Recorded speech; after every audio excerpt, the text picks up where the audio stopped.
Good morning विद्यार्थी मित्रों। कक्षा 11 विषय भूगोल पाठ 2। ये इस पाठ का हमारा आखिरी वीडियो है। इस पाठ में हम लोगों ने पृथ्वी की उत्पत्ति किस प्रकार हुई है, अलग अलग विद्वानों के जो मत थे वो पढ़े, हमारा सौर परिवार के बारे में जानकारी हासिल की, इसके बाद पृथ्वी के बारे में और पृथ्वी के अलग अलग आवरणों के बारे में हमने पढ़ा। यह हमारा आखिरी टॉपिक है, जीवन की उत्पत्ति।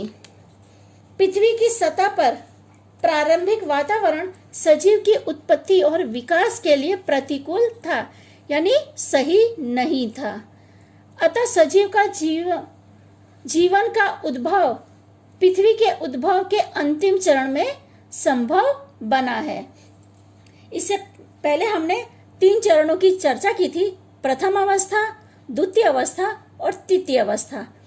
इसकी जो तीसरी अवस्था है, तीसरी अवस्था के अंत में जो जीव सृष्टि है, इसका उद्भव माना जाता है।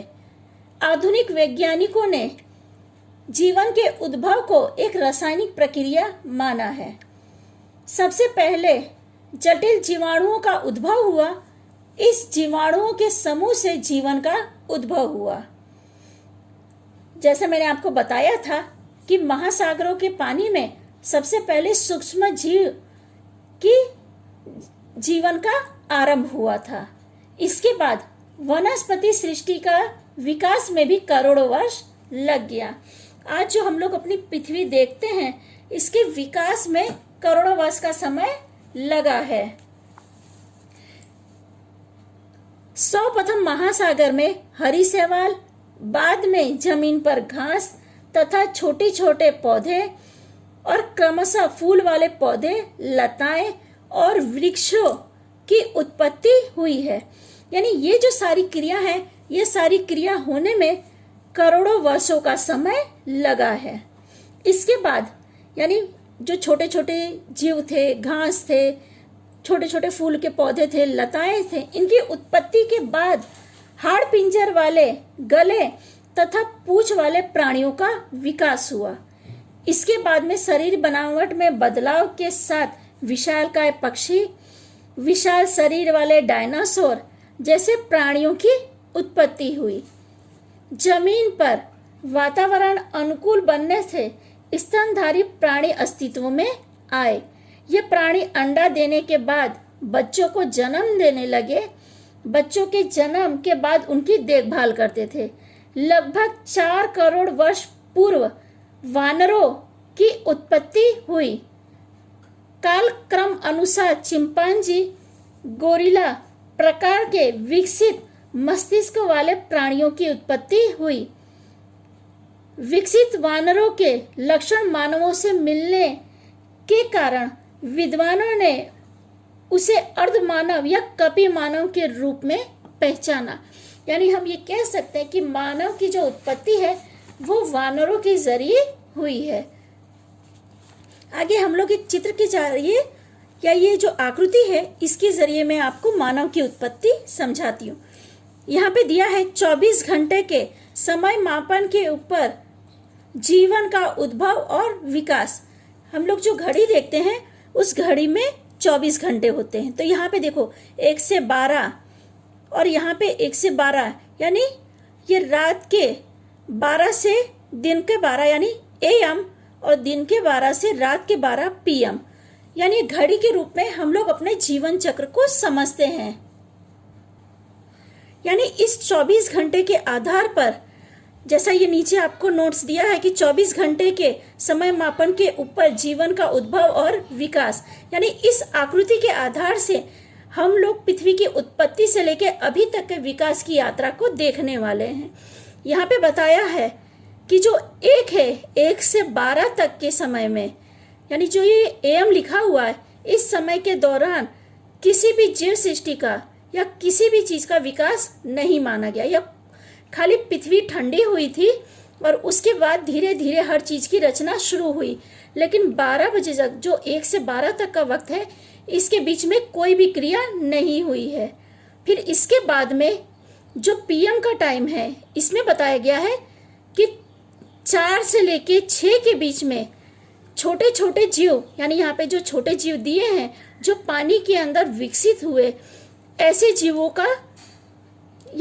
जीवों का शुरुआत या जीवन का आरंभ हुआ। ये कौन सा समय था? 4 से 6 का समय। इसके बाद 6 से 8 के समय में वनस्पति का पृथ्वी पर विकास होने लगा, यानी जो छोटे छोटे कीटक या जीव थे या मछली या जो बड़े बड़े जीव थे उनकी शुरुआत यहाँ होना शुरू हो गई। फिर 8 से 10 के बीच में कीटक और उभयजीवी जीवों का आगमन हुआ, यानी ये पूरा का पूरा जो चरण था ये प्रथम अवस्था में था, यानी छोटे छोटे कीटकों से लेकर पानी के अंदर जो रह रहे हैं ऐसे जीवों का विकास समय या विकास होने लगा। ये जो था ये प्रथम अवस्था थी। मैंने आपको भी बताया कि छोटी छोटी घासें थी, पानी के महासागरों के अंदर शैवाल थी, इनका विकास शुरू हो गया था। यानी जो वनस्पति के पृथ्वी पर विकास की जो यात्रा थी ये उसकी प्रथम अवस्था है। फिर इसके बाद में 10 से 11 में जो बड़े बड़े जीव थे जो यहाँ पे दिखाए गए हैं, जैसे डायनासोर है, छिपकली है, या जो भी बड़े जीव जितने सारे आ रहे हैं ये सारे दूसरी अवस्था में विकसित हुए, जिनके पूंछे थी या हड्डी थी या जिनके मेरुदंड थे। ऐसे जीवों का विकास दूसरी अवस्था में हुआ था। यानी यहाँ पे जो बड़े जीव हैं इनके विकास भी हुआ और इनका अंत भी इसी समय में, यानी जो दूसरी अवस्था थी उसमें हुआ।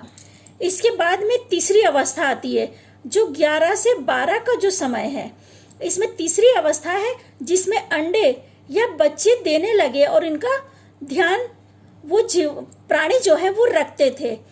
पर आधुनिक मानव मध्य रात्रि के 2 सेकंड पहले, यानी तीसरे चरण के अंतिम 2 सेकंड में मानव का विकास होना प्रारंभ हुआ है। यानी तीसरे चरण का जो अंतिम का 2 सेकंड हम कह सकते हैं, यहाँ पे 2 सेकंड लिखा है, 2 सेकंड पहले मानव का विकास आरंभ हुआ। यानी यहाँ से मानव की जो प्रक्रिया है वो शुरू हुई, यानी मानव का विकास चालू यहाँ से हुआ। जो तीसरा चरण है उसका अंत में, यानी प्रथम चरण में छोटे छोटे जीव, द्वितीय चरण में बड़ी वनस्पति और जो मजबूत हड्डी वाले जीव थे, प्राणी थे, उनका विकास भी हुआ और उसी समय उनका अंत भी हुआ। और जो तीसरे हमारा चरण था उसमें ऐसे जीव आए जिन्होंने अंडों को जन्म दिया, अरे अंडे दिए, बच्चों को ध्यान पालन पोषण किया, और इसी समय में तीसरे चरण के अंत में ही आधुनिक मानव का भी शुरुआत इसी समय से मानी जाती है।